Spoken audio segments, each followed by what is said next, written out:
नमस्कार, मैं हूं आंचल सी। महाराष्ट्र में सोनिया सेना इतनी बौखलाई हुई है अर्णब गोस्वामी की टीआरपी को देखकर कि पहले अर्णब गोस्वामी को 12 घंटे तक पूछताछ के लिए बिठाया था और उसके बाद आपने देखा कि रिपब्लिक भारत की टीआरपी किस तरीके से बढ़ी और पूछता है भारत की टीआरपी किस तरीके से बढ़ी। और उसके बाद अब उन्होंने रिपब्लिक भारत के सीएफओ को भी पूछताछ के लिए बुला लिया है। मुंबई पुलिस ने एनएम जोशी पुलिस स्टेशन में बिठाकर घंटों पूछताछ की। आज पूरे दिन उनसे पूछताछ हुई, उसी तरीके से जिस तरीके से अर्णब गोस्वामी से पूछताछ हुई थी। और वही महाराष्ट्र में जो अन्य मामले हैं, जो अन्य घटनाएं हैं, उस पर अभी महाराष्ट्र सरकार फिलहाल एक्शन लेने के मूड में नहीं है, क्योंकि पालघर की जो घटना हुई सबको पता है कि किस तरीके से 2,500 से 3,000 लोग इकट्ठा हुए लॉकडाउन के दौरान, और उसके बाद भी उन पर कोई कार्रवाई नहीं की गई। जो पुलिस वाले उसमें घटना में शामिल थे उस पर भी कोई कार्रवाई नहीं हुई। वहीं अर्णब गोस्वामी पर जो हमला हुआ उस पर भी कोई कार्रवाई नहीं की गई और उनको जमानत भी मिल गई। और वहीं पर आपने देखा कि पालघर में जो आरोपी हैं उनमें से एक कोरोना पॉजिटिव भी मिला है। तो ये महाराष्ट्र सरकार की नाकामी है और उनमें से 43 लोगों को क्वारंटाइन किया गया है। उनको एक तरीके से आज बिरयानी खिलाई जा रही है, उनकी मेहमान नवाजी की जा रही है जो उस घटना के आरोपी हैं। और वहीं जिन्होंने सवाल किया उनको किस तरीके से यातनाएं दी जा रही हैं, किस तरीके से उन्हें परेशान किया जा रहा है, उस पूरे चैनल को परेशान किया जा रहा है। और वहीं पर जो लॉकडाउन की धज्जियां उड़ा रहे हैं उन पर कार्रवाई नहीं की जा रही है। जो पुलिस वालों पर हमला कर रहे हैं उन पर पुलिस कार्रवाई नहीं कर पा रही है। कोरोना वायरस के मरीजों की संख्या लगातार बढ़ती जा रही है, देश में सबसे ज्यादा महाराष्ट्र में है। और किस तरीके से महाराष्ट्र सरकार जो नीति अपना रही है वो सरासर गलत है। और इसी विषय पर चर्चा के लिए हमारे साथ हैं डॉक्टर पवन त्यागी। सर, आपका बहुत बहुत स्वागत है। सर, जिस तरीके से महाराष्ट्र सरकार आज काम कर रही है, एक तरीके से पुलिस पर दबाव बनाकर पूछताछ, घंटों घंटों पूछताछ रिपब्लिक मीडिया से कर रही है, उनके जो पत्रकार हैं उनसे पूछताछ की गई, उसके बाद उनके सीएफओ से पूछताछ चली। तो ये तरीके से उनको परेशान किया जा रहा है क्योंकि उन्होंने सोनिया गांधी से सवाल कर लिया। तो आज कितना ये जो मीडिया हाउसेज हैं इसको देखकर वो क्या सीखेंगे कि सोनिया गांधी से सवाल तो कर नहीं सकते, और वहीं पर बाकी जो और मुद्दे हैं उनमें तो अभी कार्रवाई हो नहीं रही। फिलहाल जो पुलिस वाले थे उन पर भी कोई एक्शन नहीं लिया गया। देखिए, जो ये आपने देखा पालघर का मुद्दा जब से चला और रिपब्लिक भारत ने उसको उठाया, ये सभी चैनल को उठाना चाहिए था, लेकिन दुर्भाग्य से बहुत सारे ऐसे चैनल और पत्रकार ऐसे कांग्रेस के चाटुकार रहे हैं कि उनके में हिम्मत नहीं है कि वो कांग्रेस के विरुद्ध कोई एक आवाज़ उठा सकें। अर्णब गोस्वामी ने ये आवाज़ उठाई, लेकिन कांग्रेस को ये सहन नहीं हुआ और उसको दबाने की कोशिश की गई। उनको लगा कि ये कौन आ गया ऐसा पत्रकार, और इसलिए ऐसा एक वर्ड भी बोला गया, ये कौन है अर्णब गोस्वामी, ये क्या होता है आर भारत। लेकिन आर भारत की जो टीआरपी है उसने दिखा दिया कि मैं कौन हूं। तो इसलिए जनता को सच पसंद है, जनता को अब अन्याय पसंद नहीं है। और सोनिया गांधी या उसकी जो टीम है वो केवल चैनल को डराने की कोशिश कर रही है। ये अब डरने वाले नहीं है, क्योंकि इसके पीछे अभी जो चल रहा है कि वो पालघर को दबाना चाहते हैं और छुपाना चाहते हैं। कहीं ना कहीं महाराष्ट्र में जो अभी इस समय कोरोना से जूझता प्रदेश है उसकी जो अव्यवस्थाएं हैं उसको भी छुपाने की कोशिश है। मेरे वहाँ कुछ मित्र रहते हैं, वो कहते हैं कि वहाँ खाने की व्यवस्था में भारी घोटाला हो रहा है। उनके भी आवाज़ धीरे धीरे वहाँ जनता में आक्रोश है, और तबलीगियों पर या जमातियों पर या जो वहाँ कोरोना से संक्रमित लोग हैं वो अगर कोई पथराव करते हैं, कोई बदतमीजी करते हैं, उन पर कोई कार्रवाई तुष्टीकरण के कारण नहीं हो रही है। लेकिन बाकी महाराष्ट्र की जनता महाराष्ट्र सरकार से नाराज है, आक्रोशित है। तो ये इनको भारी पड़ने वाला है और आर भारत के लिए तो ये एक वरदान साबित हो रहे हैं। जितना परेशान करेंगे उतना उसकी टीआरपी बढ़ती जाएगी और इतना ही अर्णब गोस्वामी और निखर करके जनता के दिलों में राज करेंगे। जी बिल्कुल। सर, वहीं बात करें आरोग्य सेतु ऐप की, तो राहुल गांधी इस ऐप का विरोध कर रहे हैं। इससे पहले इनके कार्यकर्ता कर रहे थे, इनके कई नेता कर रहे थे कि आरोग्य सेतु की क्या जरूरत है, क्योंकि वो तो जूम जैसे ऐप के प्रचार प्रसार में लगे हुए हैं जो चाइना से आया हुआ है। तो जब चाइना का ऐप मौजूद है तो हमें चाइना से ऐप लेना चाहिए था। आरोग्य सेतु जैसे ऐप की क्या जरूरत थी? हमें इंडिया को समर्थ क्यों बनाना है? हमें तो विदेशों पर निर्भर रहना है, चाइना जैसे कंट्रीज से लेके आना है जो हमारे फंड को फिर गलत तरीके से इस्तेमाल कर सके हमारी ही सेना पर। देखिए, इसमें मैं आपको बताऊं कि ये जो ऐप है इसके पीछे ऐसा नहीं है, बहुत कड़ी मेहनत की गई है। और 12 साल गूगल में नौकरी करने वाले जो हमारे ही देश के आईआईटी मुंबई से पढ़ करके, मुंबई से ललितेश कटरागड्डा, ये हैं जो वहां उस कंपनी में, गूगल में काम कर चुके हैं, बहुत बुद्धिमान व्यक्ति माने जाते हैं। उन्होंने एक लंबी रिसर्च के बाद गवर्नमेंट के कहने से ये ऐप डेवलप किया, और वो पूरी तरह से कहते हैं कि जो ये सवाल उठा रहे हैं कि इसमें ये हमारी प्राइवेसी को भंग करता है, तो राहुल गांधी ने भी जैसे कि ट्वीट किया है, वो कहते हैं प्राइवेट ऑपरेटर द्वारा किया गया परिष्कृत निगरानी प्रणाली इसमें है। तो ये मैं बताऊं कि वो बेवकार निराधार है। जो गूगल है वो उसके जो मालिक हैं और जिन्होंने ये डेवलप किया है, ललितेश जी, ये दोनों कह चुके हैं कि इससे कोई खतरा किसी को नहीं है, और ये केवल जो जानकारी है वो आपके मोबाइल में रहेगी। आपने ऐप डाउनलोड किया, आपकी जितनी भी जानकारी है वो आपके मोबाइल में है।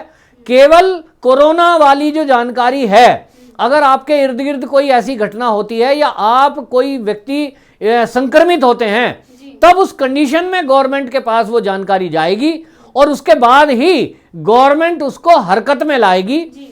तो दूसरी बात, जैसे मान लीजिए लोग क्या कह रहे हैं कि इसमें प्राइवेसी लीक हो जाएगी।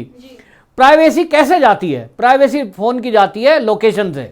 आपने ऐप डाउनलोड कर लिया है, आप अपनी प्राइवेसी, मान लीजिए आपको लगता है कि कहीं आप गलत काम करने जा रहे हैं, जो राहुल गांधी जो सवाल उठा रहे हैं या जो भी लोग उठा रहे हैं, मेरा सवाल है उनसे कि राहुल गांधी ऐसे कहां जाने वाले हैं कि उनको देश को पता ना लग जाए। ऐसे वो कई बार गायब हुए हैं कि बिना बताए चुपचाप धीरे से खिसक जाते हैं। कभी वो कहीं थाईलैंड जाते हैं, कभी कहीं छुट्टी मनाने जाते हैं, और देश में जो उनकी सुरक्षा के में एनएसजी लगे हुई है उनको भी नहीं लेके जाते। तो कहीं ना कहीं कुछ गड़बड़ करने कोई व्यक्ति जाएगा, तभी उसे खतरा रहेगा। मान लीजिए मैं कोई गलत काम कर रहा हूं, गलत काम करने में ही तो डरूंगा, और अगर मैं घर से ऑफिस, ऑफिस से घर, या मैं अपने अच्छे मित्रों से मिलूंगा, तो फिर मुझे क्या डर है? मेरी सारी जानकारी रहे। तो राहुल गांधी क्यों डर रहे हैं? मेरा उनसे सवाल है कि क्या वो भारत में या दुनिया में कहीं ऐसी जगह जाते हैं या जाने का विचार कर रहे हैं कि जो दुनिया को पता नहीं लगना चाहिए? उन्हें क्या डर है कि आरोग्य सेतु ऐप डाउनलोड हो जाएगा मोबाइल में तो उनकी लोकेशन पता लग जाएगा। वो एक देश के प्रतिष्ठित व्यक्ति हैं, एक बड़ी पार्टी के मुखिया हैं, वो कहीं भी जाएंगे वो जनता को पता होना चाहिए। उनके साथ उनकी जान का खतरा है, सिक्योरिटी उनके साथ रहती है, लेकिन ऐसा यदाकदा देखने में आया है कि वो सिक्योरिटी को साथ लेके ही नहीं जाते। तो कहीं ना कुछ उनके मन में चोर है, और इसीलिए वो अपने लिए सेव करने के लिए दुनिया को भी बरगलाने की कोशिश कर रहे हैं। एक ऐसा ऐप जो पूरी तरह सुरक्षित है, जिसमें सरकार ने पूरी तरह योजनाबद्ध तरीके से काम किया है, जिसमें देश के वैज्ञानिकों का दिमाग भी लगा है, और पूरी दुनिया उसकी तारीफ कर रही है उस ऐप की। और आपको एक बात और बता दूं, चाइना में मेरे एक मित्र हैं जो डॉक्टर हैं, उन्होंने मुझे बताया कि चाइना में वुहान जो शहर है, वहीं उसको लॉकडाउन जब किया गया और आज चाइना ने उसको कंट्रोल कर लिया है कोरोना का, तो वो कह रहे हैं कि लॉकडाउन खुलने के बाद भी पूरे चाइना में एक नियम बना दिया गया है कि ये आरोग्य सेतु तो यहां नाम है, वहां कुछ इसी तरह का एक ऐप है जिसमें ये पूरी जानकारी आती है। वो बोले कि सभी लोगों के लिए वो कंपलसरी है कि अगर आप कहीं ऑफिस में नौकरी करते हैं तो ऑफिस में, क्योंकि आपको और लोगों के कांटेक्ट में आना है। ये सवाल उठा रहे थे राहुल गांधी भी कि भाई ये जो है गवर्नमेंट एम्प्लॉय और प्राइवेट एम्प्लॉय जो नौकरी करते हैं उनको आपने कंपलसरी कर दिया है, तो बाकी जनता का क्या? भाई जो नौकरी कर रहा है, क्योंकि वो अपने घर से ऑफिस आ रहा है, ऑफिस में 10, 20, 50 लोग और भी होते हैं, उनसे वो कोरोना तेजी से फैल सकता है, और इसलिए ऑफिस में आप लोगों की जान से नहीं खेल सकते, इसलिए नियम बनाया गया। तो चाइना में रूल है, और इस ऐप को गेट पे ही चेक करता है चौकीदार, जो भी वॉचमैन है। पहले आप ऐप दिखाइए, अगर उसमें ग्रीन सिग्नल है कि आप सुरक्षित हैं, तभी आप एंट्री कर सकते हैं। स्कैनिंग बाद में है। तो सरकार ने ये वैज्ञानिकों की राय को मानते हुए और हमारी आपकी जान को सुरक्षित करने के लिए ये ऐप डेवलप किया है। और लेकिन ये देश में कोरोना का फैलाना चाहते हैं, ये चाहते हैं कि ये देश इसी तरह बीमार रहे, इसी तरह लॉकडाउन चलता रहे। ये फालतू की बातें करते हैं। इनको केवल टेस्टिंग चाहिए जो किट चाइना से आती है, इनको वो ऐप चाहिए जो चाइना से आते हैं। अब आप देखिए हमारे आपके सबके फोन में कई सारे ऐप ऐसे हैं जो चाइनीज हैं, टिकटॉक हो गया और आपका बहुत सारे ऐसे ऐप हैं ना, तो जो कांग्रेस यूज करती है, जूम करते हैं उसको, जूम है। तो उससे ऑब्जेक्शन नहीं है। मोबाइल फोन में हमारे टिकटॉक है, वो सारी जानकारी हमारी उसने ले ली है चाइना ने, तो चाइना जानकारी ले ले हमारी, उसमें कांग्रेस को ऑब्जेक्शन नहीं है, उसमें ओवैसी को जो ऑब्जेक्शन नहीं है, क्योंकि ओवैसी भी बरगला रहे हैं लोगों को। लेकिन भारत सरकार पे अगर कोई जानकारी चली जाएगी, ये हमारे लिए खतरनाक है। कैसे भाई? हमारी सरकार है, अगर उसे मेरी कोई जानकारी है तो उसको अधिकार है उसके पास जानकारी जाने में, क्योंकि वो हमारी जान बचाने के लिए अरबों करोड़ों रुपए खर्च कर रहे हैं, और यहां सैकड़ों हजारों डॉक्टर हमारी जान बचाने के लिए दिन रात मेहनत कर रहे हैं, अपने घर परिवार को छोड़कर सड़क पर पुलिस वाले और मिलिट्री वाले हमारी जान रक्षा के लिए पहरा दे रहे हैं। ऐसे में अगर मेरी जानकारी गवर्नमेंट के पास चली भी जाती है तो चली जाए।